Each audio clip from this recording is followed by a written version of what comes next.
Fight us. Guys, against the light. Yeah. Yun, Got us! Hi! Wave the Navy. Hi guys, we're here. This is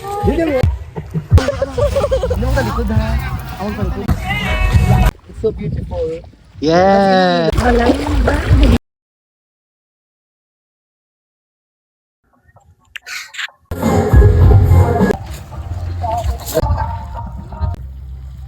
Hindi ka sarang ka hindi. Munggo ano? Go.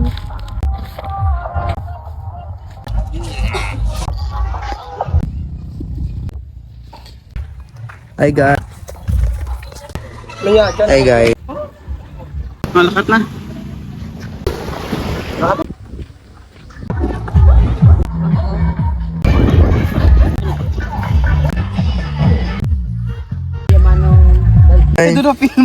Hi guys, kamu side. Ay, gahabol ka mag-attend.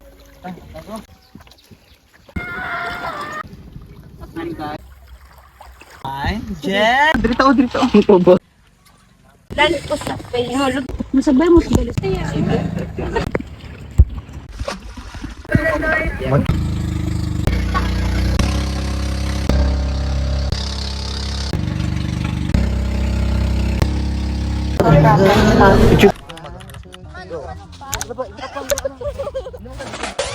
Mambala ko stop kung mag... Go. Nung talikod ha. Ako talikod ha.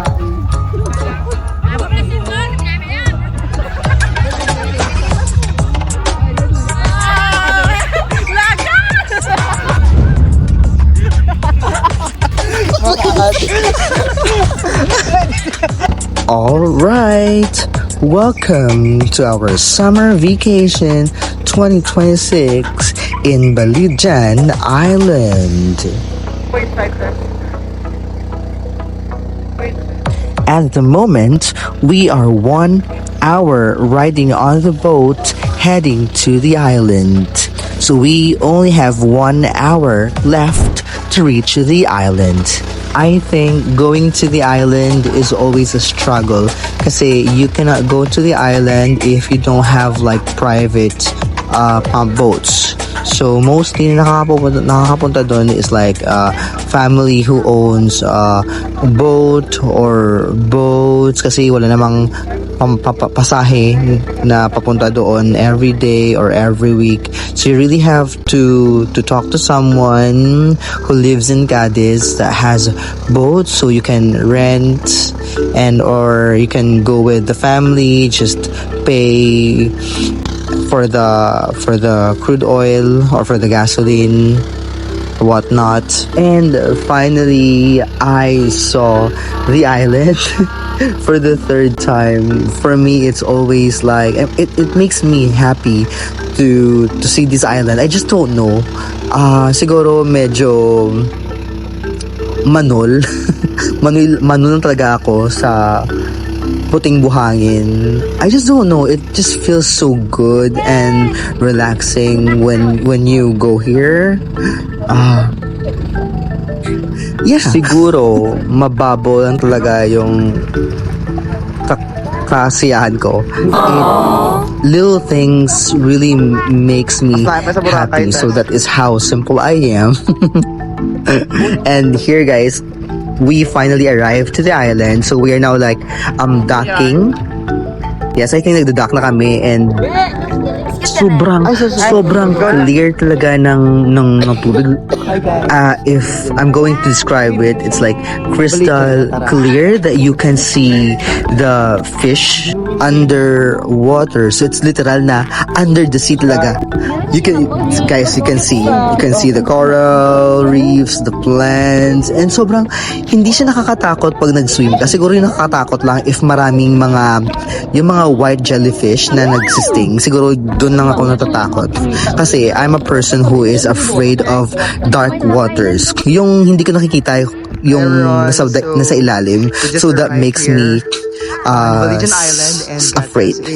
And hindi akong kampante sa ganong water. Kapag mga ganito, nakikita ko yung baba. Parang ang sarap talagang lumangoy. And then there's like one time, guys, na nag-swim kami dito.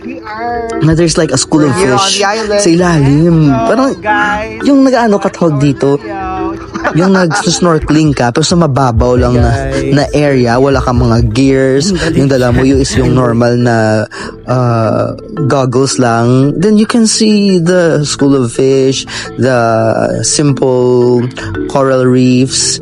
Ang saya, grabe. Pero hindi ko talaga alam ba't nagso-slow down to. Pero siguro yung yung sa camera to, kasi nga kay si Kirby ba yun, kasama namin. I asked Kirby to try fix my camera lighting kasi nga medyo dark yung camera ko. So gratefully that he knows something about how to fix it, but I just don't know why this happened. Slow down siya. Maybe may something na siguro na touch ako dito kasi it's my first time. I don't know that settings. But anyway, look guys, you can see the sand is so white. It's like pulverizing white sand. Oh, pulverizing. Sabi. So you guys, sa harap niyan is you'll see the other islands of Iloilo. That's in front of this side. You'll see the island of Polopinya, Concepcion. So yeah, sobrang saya ko talaga na I was able to visit Balijan Island, Malangabang, Concepcion again because it's always a hard time for me to go here because of lack of money.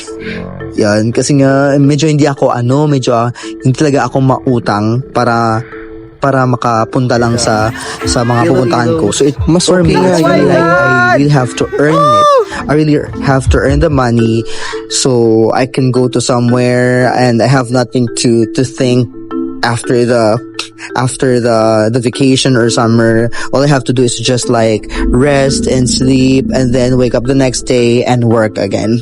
So yeah, and we're so happy. And also I'm very glad to bring Gatas here in the island, and he is really happy. He's really happy that he experienced this. And of course, I've met new friends. We have Angel, we have Robelin, and Rodelin, and Rodelin is like the sister of Angel and the boyfriend of Rod. That's Kirby. So yeah, we're also happy here. This is actually our first day.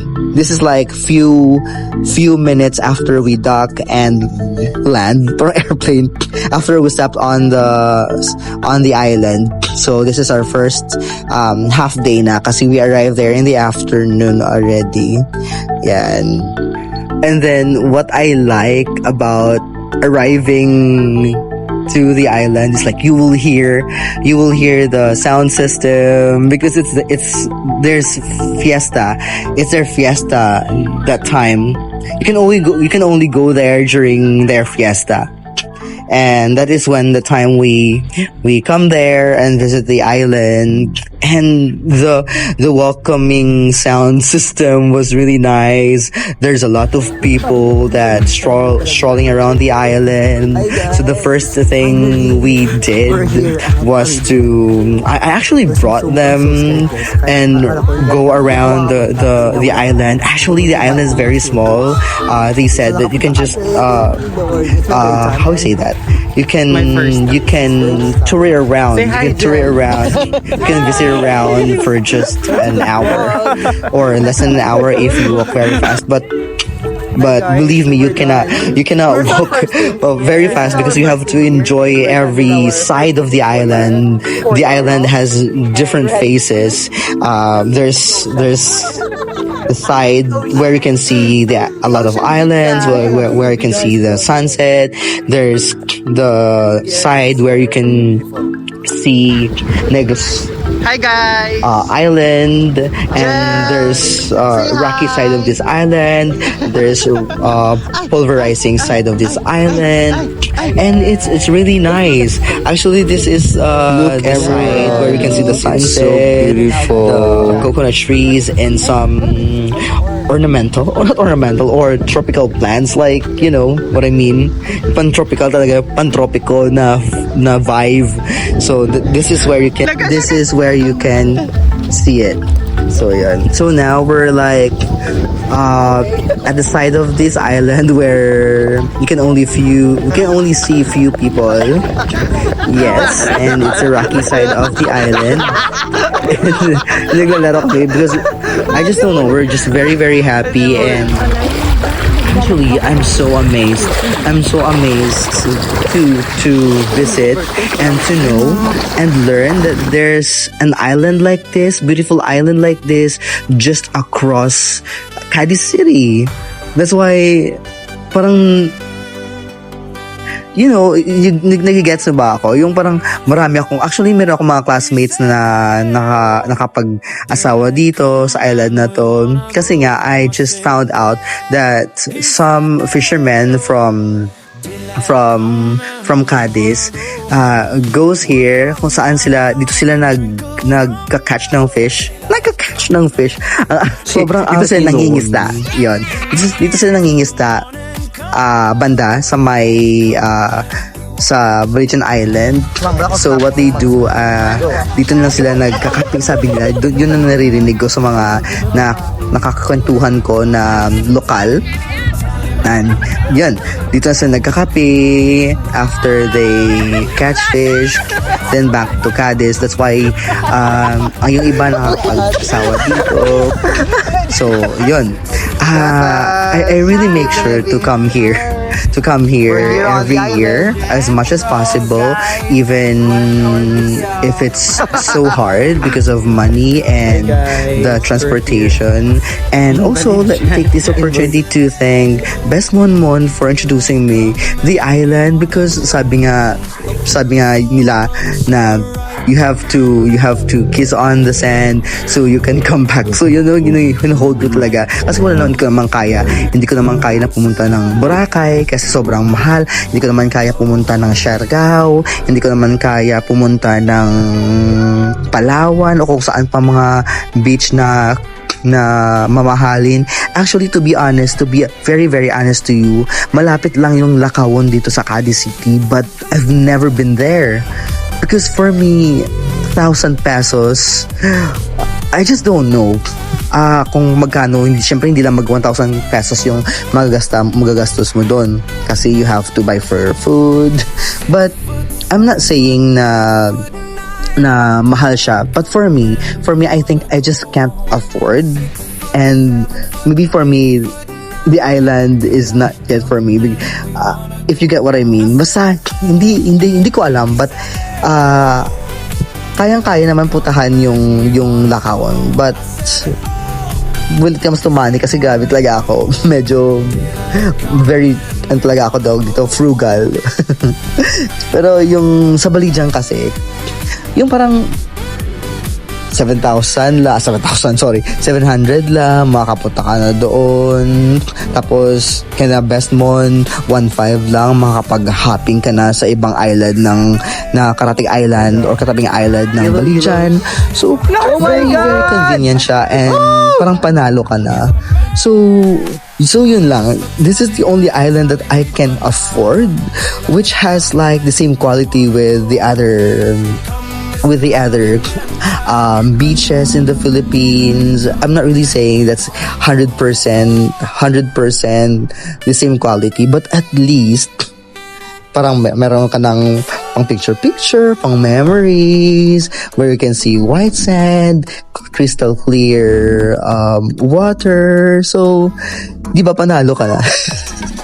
Sobrang haba na ng video natin. So, siguro kakat ko lang ini here. But I'll upload part 2 of this. And I'll see you there. I'll make more kwento about my experience and about my life. So, see you there. See you in the next video.